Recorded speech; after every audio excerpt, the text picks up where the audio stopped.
Hello and welcome to another episode of the Religious Studies Project. I'm Bree Fallon and with me is Dave McConeghy. Now this week we have an episode with you, Dave, recorded with Spencer Dew, and it is about the Aliites. Who are the Aliites? That's a great question. It's one of the first things that I talked with Dr. Dew about, because if you are outside of America, you may be unfamiliar with the Moorish Science Temple of America. This is a movement that was started by a figure named Noble Drew Ali, an African-American political and religious thinker, as Dew calls him, who began a Black nationalist movement in the 1920s that became a real focus of communities in Chicago and New York and elsewhere that were trying to deal with the racial oppression of 20th century America and the challenges of citizenship and racial oppression and class oppression that they were dealing with.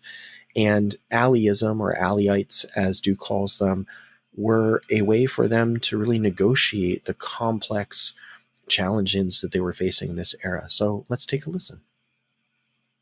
My name is David McConeghy, and today I'm delighted to be joined by Dr. Spencer Dew, a religion teaching fellow at Wittenberg University and affiliated faculty in religion at The Ohio State University. He's the author of several books, the most recent of which is The Aliites, Race and Law in the Religions of Noble Drew Ali, winner of the 2020 Albert J. Raboteau Prize for Best Book in Africana Religions from the Journal of Africana Religions. It's our great pleasure to welcome you to the Religious Studies Project. Thanks so much for having me. I love this project. I love this podcast. I'm thrilled to be here. Oh, well, thank you. I find that sometimes the Americanness of what I work on is hard for our European and Australian and Asian counterparts to grasp. The Aliites might be a movement that is unfamiliar to those outside of the United States. Can you talk a little bit about Noble Drew Ali and the history of the related movements that you describe as the Aliites? Absolutely, and I think it's safe to say that there is a resolute Americanness to the claims here, and to what gets structured as religion. So Noble Drew Ali is a African-American political and religious thinker, innovator, active in the 1920s. There's some mystery and contested claims about his past and when he gets started with this religious work. But I think we know for sure that in 1925, he moves to Chicago. And there he starts an organization that is eventually named the Moorish Science Temple of America. America is right there in the name. It is a movement that uses the language of Islam, that uses the language of the fraternal societies. And by language, I mean both the garb and the lingo. But in a radically new and creative way, right? So he has a book called the Holy Quran. This is different than the Arabic Quran, and he's quite straightforward about that. It has precursors in other American religious movements, New Thought, etc. But he starts this movement on the basic claim that folks who are identified as Negro, Black, colored, he also says Ethiopian, which has its own history in America at the time. Folks who are identified as Negro, Black, colored, or Ethiopian are not those things. They are, in fact, he says, Moorish, and therefore, if they recognize that Moorish identity, they are Moorish Americans. So here we get the first level of this really resolute Americanness to it. There's a way in which I argue in the book, his model looks very much like an immigrant model, an immigrant assimilationist model that surely he saw all around him in Chicago, right? Where you get these neighborhoods of folks who have their own flag, they have their own newspaper, they have their own way of dress, they have their own foodways, but they say we're completely American, right? We're Swedish American, we're etc. He says Moorish American works the same way, right? So recognize our flag, recognize our nationality. We can then be assimilated as full citizens into the American project, be full participants. This is in contrast to that list of what he calls nicknames, legal fictions like Negro. Negro is really, I think, the most important, and it's the one that I deal the most time with in the book, because it is the one that is most clearly flagged in American history as a legal fiction, right? We have lots of jurisprudence on Negro as a category. Dred Scott probably being the most famous, an American Supreme Court decision that said Negroes cannot be citizens. That, for Ali and for the various religious communities that emerged from his thought, is absolute proof of this idea that if you called yourself Negro, you can never be an American. So you need to call yourself something else. And he offers this thing. Again, it comes marked in its own idiom. There's a Moorish flag. There's a Moorish way of dressing, men wearing fezzes in particular, like men in fraternal societies, which means already like a certain elite strata of men already had been wearing in a lot of very public contexts in Chicago, right? This wasn't an abnormal way of dressing, let's say. This was a way of dressing that I think we need to recognize as already coded as being part of vested in citizenship and power. Aliites today love to post photographs of various former presidents and mayors and even FBI officials wearing fezzes, right? Because a lot of these folks are in these fraternal societies where they wear fezzes. So the fez had that kind of power, and it also marked them as distinctly other, right? As foreign, I guess you could say, but as foreign in a way that is assimilated. It is a separate nationality. Ali says, it's not a race. He says all humans are the same race, but humans are in different nationalities. And as soon as they admit, recognize, and own their nationalities, then they can be fully vested in American citizenship. So that's a very, very quick summary of Ali's career. He only had, I guess, 4 years in Chicago. This organization quickly became a national organization. He did various tours, both throughout the sort of predictable urban centers of the North, where you would expect a new religious movement like this to take off in African-American communities, but also through the South. There was an important community in Louisville, Kentucky, some important communities in Arkansas, and folks were being drawn from deeper South as part of the Great Migration to join these communities in the North. Then he dies in 1929. The Moorish Science Temple of America movement fragments. It was already in the process of fragmenting before his death, but with his death, then there are deep divisions that continue to the present day in certain communities. And in the book, I look not only at the very, very wide and diverse range of folks who identify as Moorish Science Temple of America. I also look at two other, I think, equally diverse movements. The Washita de Dugdamandia, which is a movement that started in Louisiana in the 1980s,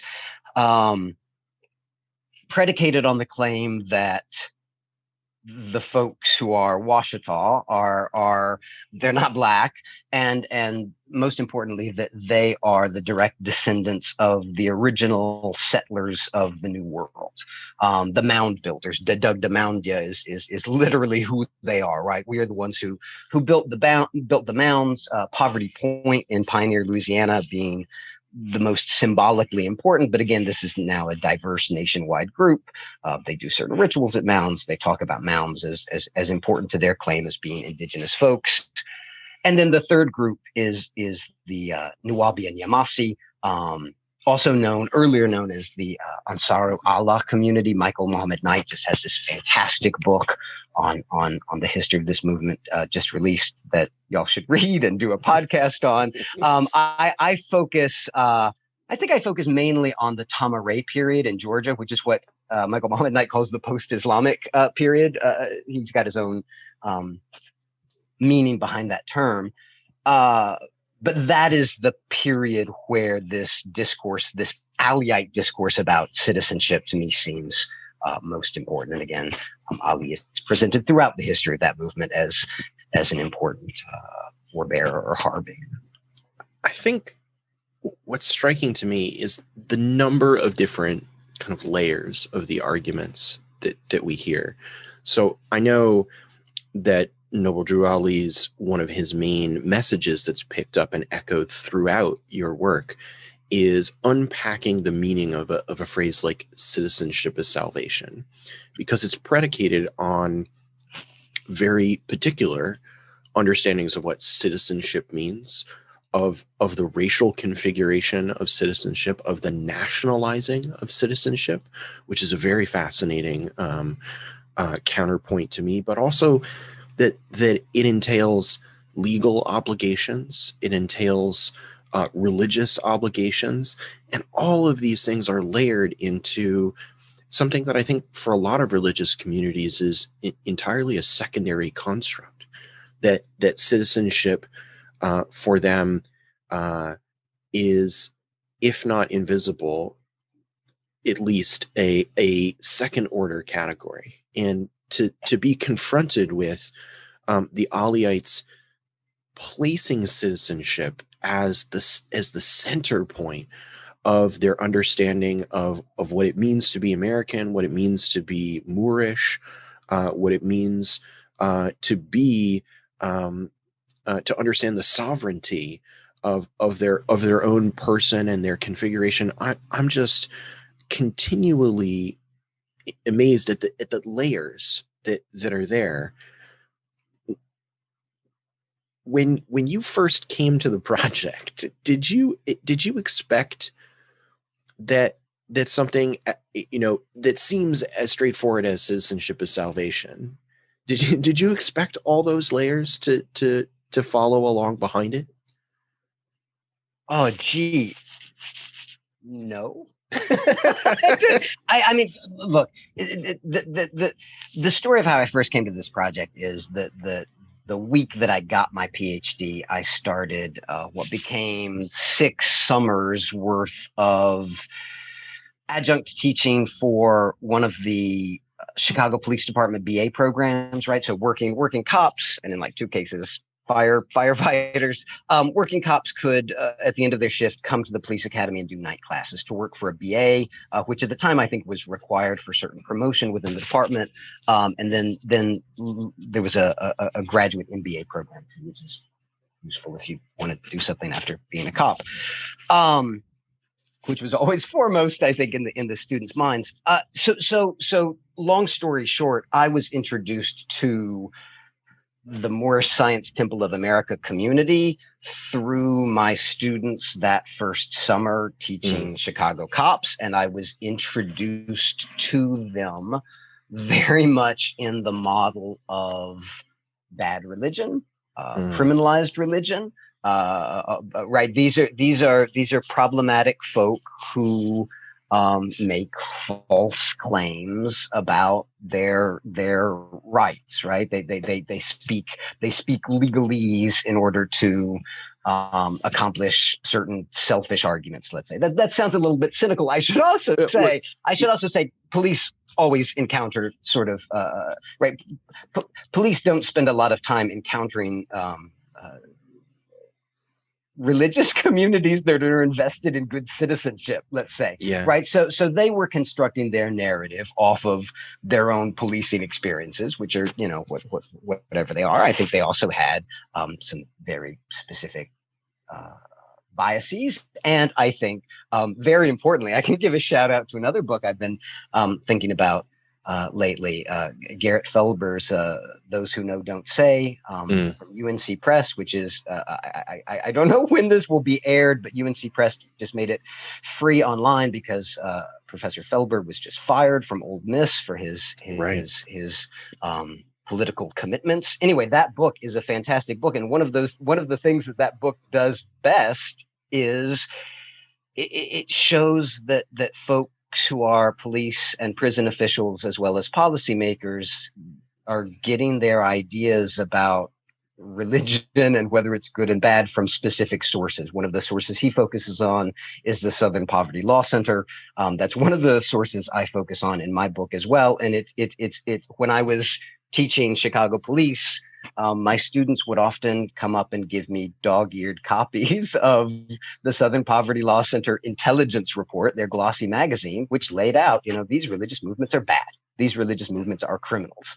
And that's an important thing for us to wrestle with in religious studies. So that was a long-winded answer to your question, but yes, that's how I was introduced to the movement. So no, I didn't expect there to be any of this sort of depth, and I think I pursued it with a profound naivete.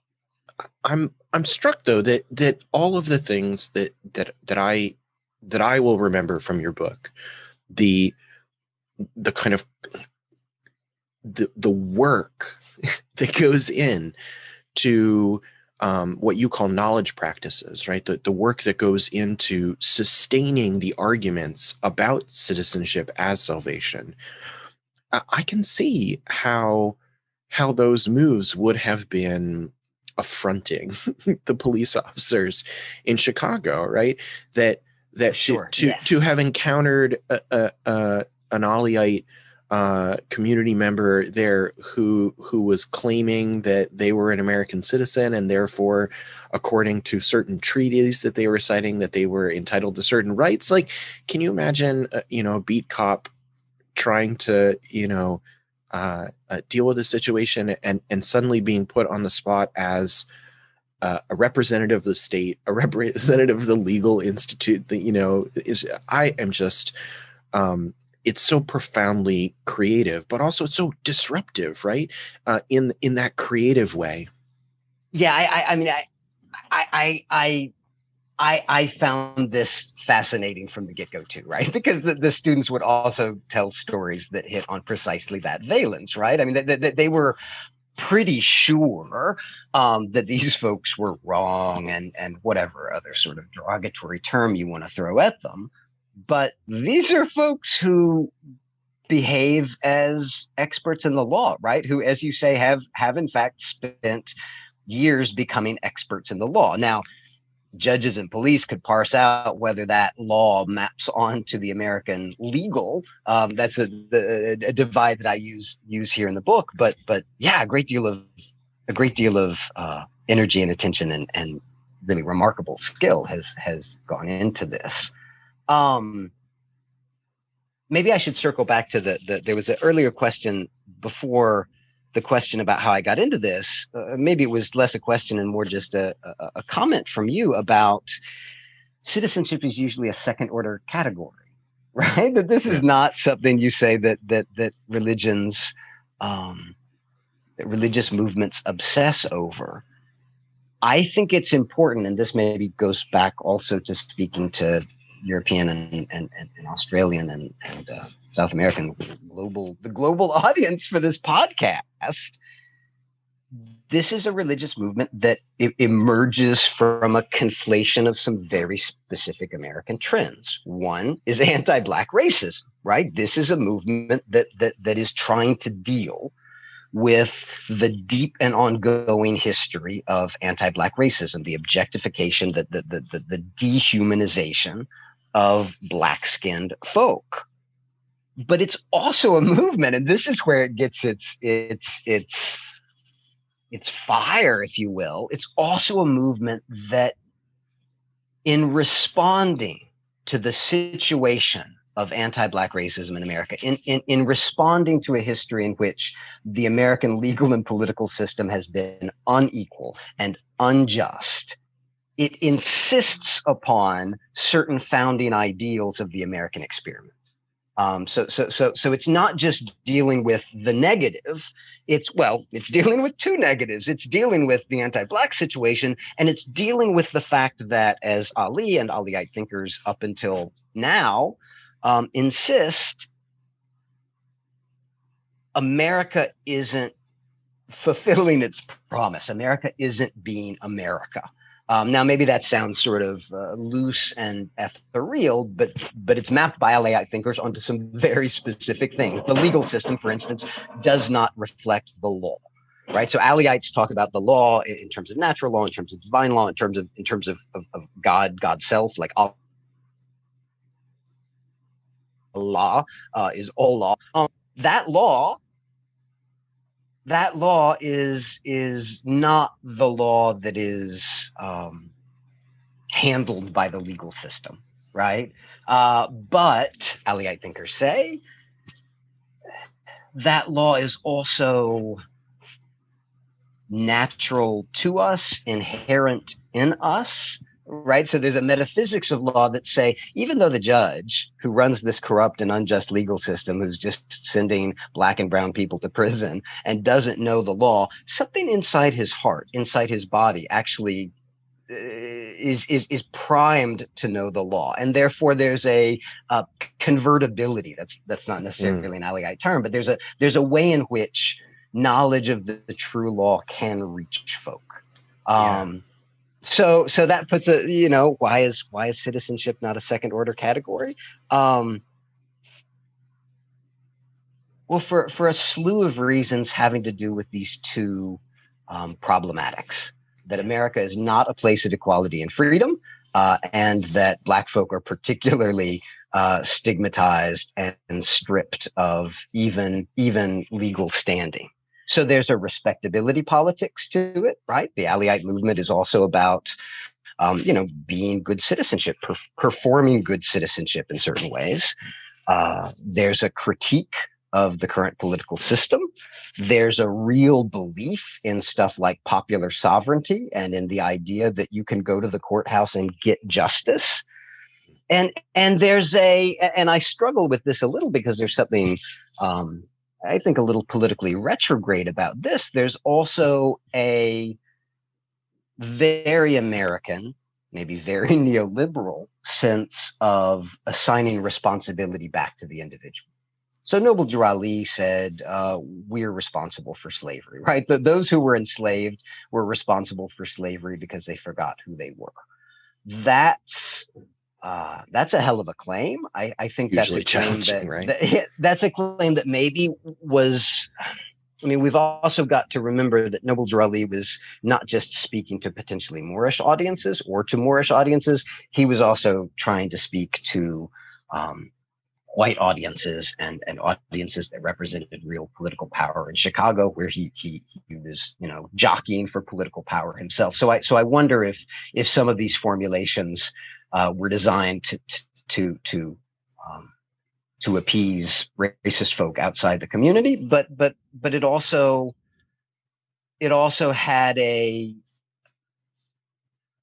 has this effect of really motivating that primary importance of citizenship and the work of citizenship. Because if you're responsible for your own social situation, if you're responsible for all of the problems that might befall you, well, then you better start hustling. You better change it. And I think that kind of, I don't know if that's self-help, I don't know what sort of words to use there, but that putting the burden back on the self and on the community, that's really been an essential engine throughout Alliite history as well.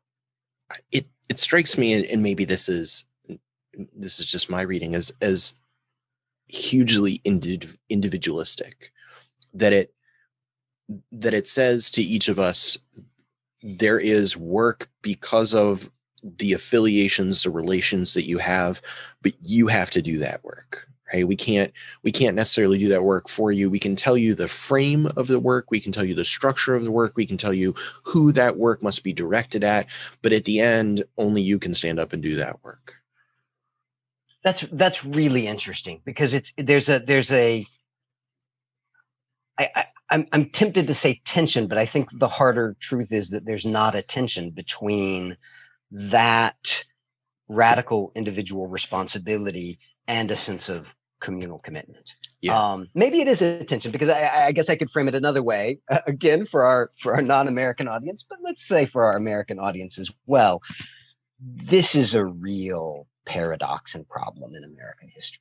Right? In America, we the people, we the individual citizens are supposed to be the sovereign, right? Which is a tall order, to put it mildly, but also I mean, if we're going to function as something like a country, we need to have some sense of communal responsibility. COVID has not revealed us to be particularly attuned to communal responsibility, but you're right. In Alliite practice, there is, particularly on the level of knowledge practice and epistemology, this sense of you've got to figure it out on your right. Alliite thinker after Alliite thinker says you've got to do your own research, right? You don't go to the temple and hear the truth and just convert. You've got to figure it out.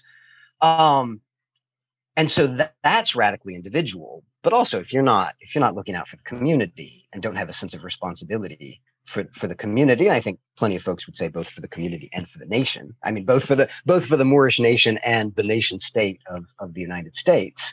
Then you're not doing it right. You're not fulfilling your responsibility. This citizenship is salvation. This quote that you mentioned.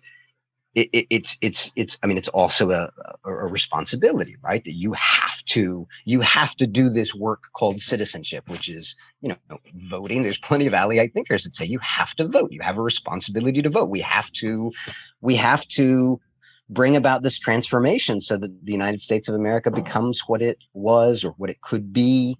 It becomes this place aligned with God's law as opposed to this corrupt, inadequate, unjust place. I'm most challenged in your work, and this is perhaps a personal theoretical failing on my part in my training, by these issues of sovereignty that are being claimed by the Alliites, that we must interact with the state on the state's terms, and that by presenting ourselves in a recognized forum in the language that the state recognizes, even if it rejects it, that elevates our position. It gives us the authority, gives us the power, gives us the right to be fully American in that context. That was hugely challenging for me, because as someone who's maybe watching the interaction between an Alliite and a judge, if the Alliite says, well, I'm going to cite X and Y treaty from the past, and the judge says those treaties are not relevant here, I reject your claim and dismiss your suit, from my perspective, right, it's really challenging to understand what kind of victory that claimant had, right? From the legal perspective, it feels like a loss, but yet they present it as a win. And sovereignty, you say, is at the heart of why they see that as a win and not a loss. Can you explain a little bit more about that? Yes. So the first thing to say is that this notion of sovereignty is, I said some things earlier were problematic in terms of American history. There's some problematics in American history that are sometimes productive, sometimes extraordinarily destructive. But sovereignty, I think, is not a useful concept. I think sovereignty is,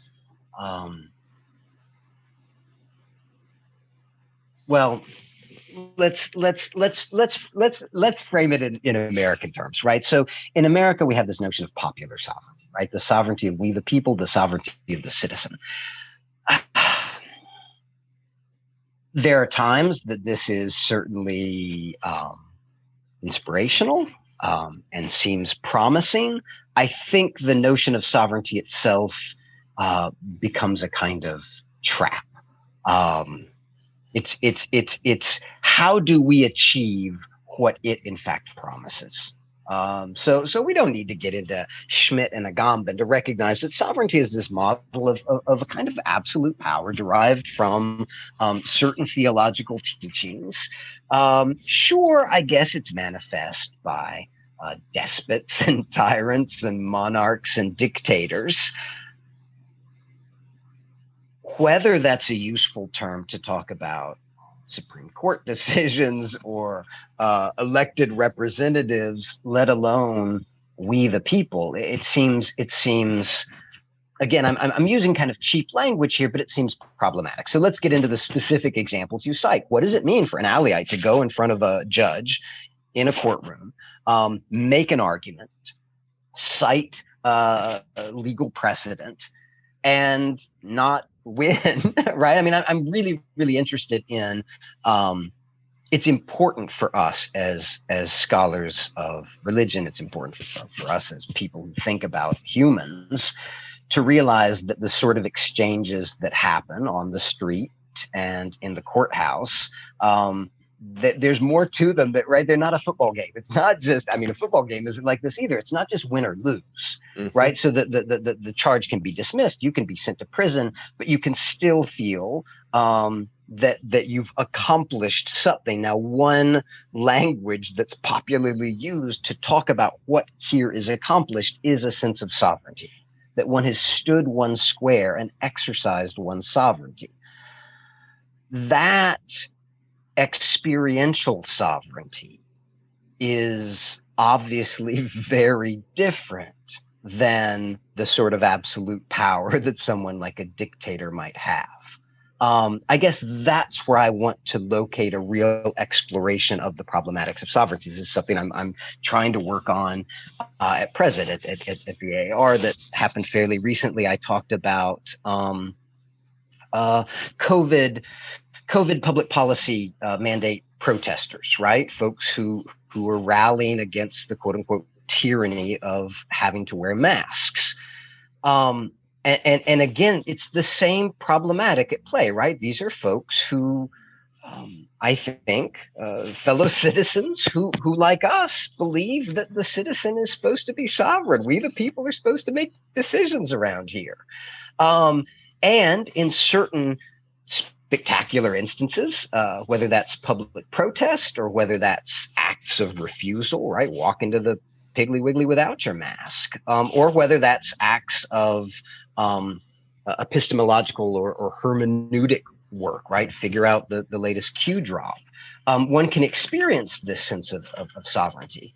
But that experiential moment, among other things, it's just a moment and it's just fleeting, and then it leaves you. At the AR, I compared this with William S. Burroughs' discussions and theorization of heroin addiction. Right? He uses heroin addiction to talk about society of control, and he says heroin addiction is all about it's all about highs and sickness. Right? You do a shot and you experience that thing, which is that momentary experience of sovereignty. I'm standing in the street, maybe by myself, maybe with colleagues, yelling out about mask mandates, but then that moment is over, and I'm not a sovereign.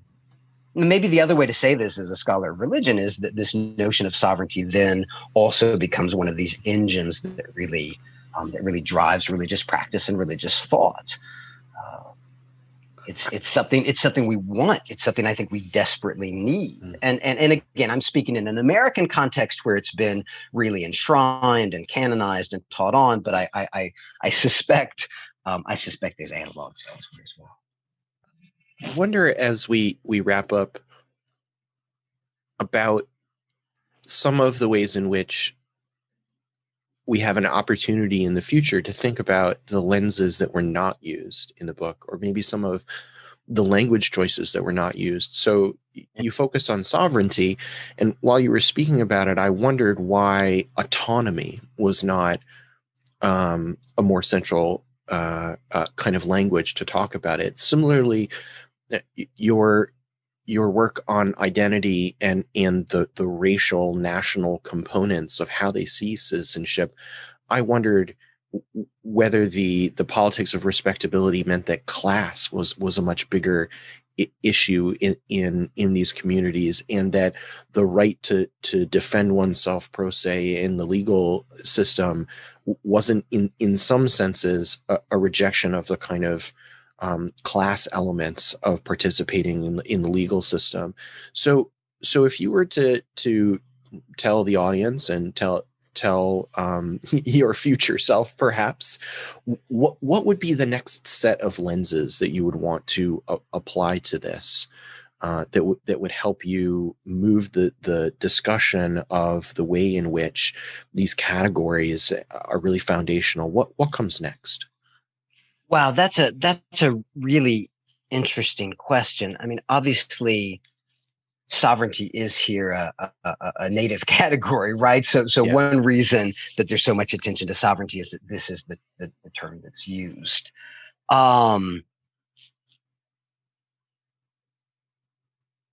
Class matters in some complicated ways, in that Ali's teaching is also, I think, both aspirational and, oh, what's the language here? I mean, he doesn't challenge class divisions in a way that I find worthy of note, right? His eschatological vision is that the rich and the poor will lay down together in harmony, which is very different than no longer having those categories of rich and poor. This is the lion and the lamb image. Yeah. Wow, but where would I want to go further with this kind of stuff? I'm particularly interested in biopower, and one thing that I don't think I explored, and this is where I got to the COVID protesters. Actually, one thing I didn't explore in this book, or didn't think sufficiently about, is, a few minutes ago I said there's this idea that the judge, even if the judge is unjust and doesn't know the law, the judge can know the law because somehow God's law is etched in the judge's heart. In a lot of Alliite thought, it's not just etched in the heart, which is a poetic turn of phrase. It's literally in the cells of the body, right? That we acquire not just knowledge of law, but also a category called legal immunity through our mother's milk. It flows in our veins. And just as our true identity can be corrupted by our conscious acceptance of legal fictions, if I think I'm a Negro, suddenly I'm not who I am. Likewise, if foreign substances are injected into our body, right? So this is obviously, this is not all Alliites, but there is some, I think, complex and very, very interesting Alliite discourse on vaccines that treats seriously this idea that the body is itself a product of God, and therefore at one with law, and that one needs to be very cautious about foreign interference, whether it's conceptual or physical. Yeah, that's one lens. I don't know if that's that's great. A sufficient answer. What I was thinking about in the Turn to Biopolitics, and I do have a digital copy of her book, so I just did a quick Control F. Foucault, nowhere in the mix, and I wonder if those larger genealogical biopolitical elements really have a place. The thing that it most reminded me of is in my own COVID distractions. I've been doing more literary reading, and I read The Marrow Thieves by Cherie Dimaline, which is about indigenous native peoples being hunted for the genetic information in their bone marrow. And I think there's a rising moment of recognition, genealogy.com and heritage.com and these, 99andMe, where you can get your genetic markers done. I think say that again. I thought it was only 23, but 23andMe. It's probably, I probably have embarrassed myself there. But that I think that's a rising moment. Science is now able to make claims about some of those ethnic and national and racial potentially origins that are that complex configuration of abstract and genetic fact that are all imbued there. And we're now seeing a lot of literature from indigenous and Native American communities. And I'm hearing from you from inventive Black American traditions as well that are tackling that next biopolitical kind of move. That sounds fascinating to me. that to return to your other question, that's wrapped in class too. So among Alliite thinkers, there is great suspicion about the DNA industry. And I think rightly so. I mean, they're aware that these are big corporations with small data sets, and there's something. There's numbers. There's a number of reasons to be suspicious about the process and the product there. And there, I think we're getting some very, very interesting thought and critical reflection. Yeah. If you could recommend to other teachers who might like to use your work on the Alliites, what would you be recommending as a final kind of send off to us today?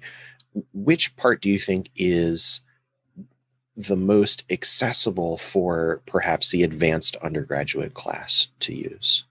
Wait, that's an interesting question. I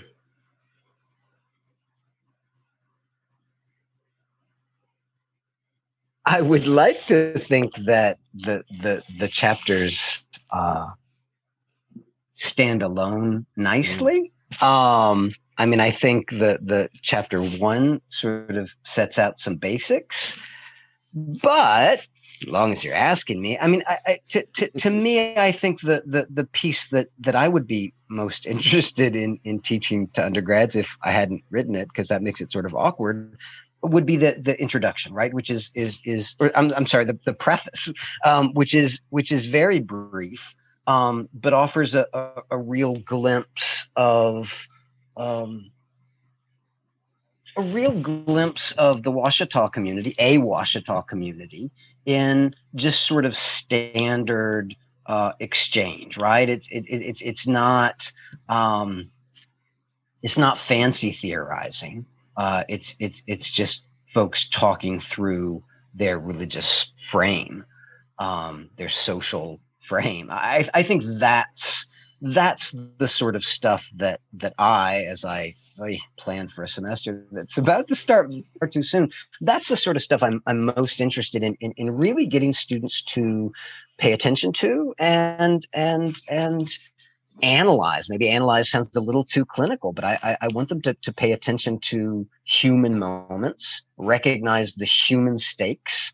That, I think, is the job, and the material that does that is the material that we should be most interested in. Well, that's wonderful. Well, thank you, Dr. Dew, so much for joining us today. We really appreciate your time, and I'm really thankful for this contribution that had me thinking about citizenship and sovereignty and the Alliites in totally new ways, and I'm very appreciative for your work. Thank you. It was great being here. I certainly learned a lot from that episode, and we hope you enjoyed it as well. As always, you can follow us on our social media pages on Facebook, the Religious Studies Project, and on Twitter at Project RS. And if you would like to help keep the Religious Studies Project free and on the air, head to our website and head to the Donate tab, where you can donate and keep us on the air via Patreon. Until next time, where we have an episode by Candice Mixon. She sat down with Richard McConeghy on following the objects, seeing religion in Egypt. Until then, all that's left to say is, thanks for listening.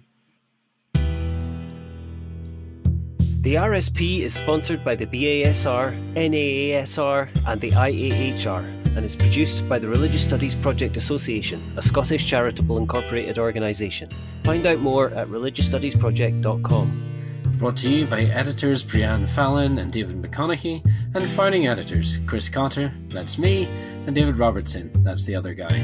Our features are edited by Rebecca Barrett-Fox and Lauren Osborne, and our Opportunities Digest by Ella Buck. Audio editing by Alex Matthews, podcast transcription by Andy Alexander and Savannah Finver, and social media managed by Ray Radford and Candice Mixon. Don't forget you can support the project by using our Amazon affiliate links or donating at patreon.com/projectrs.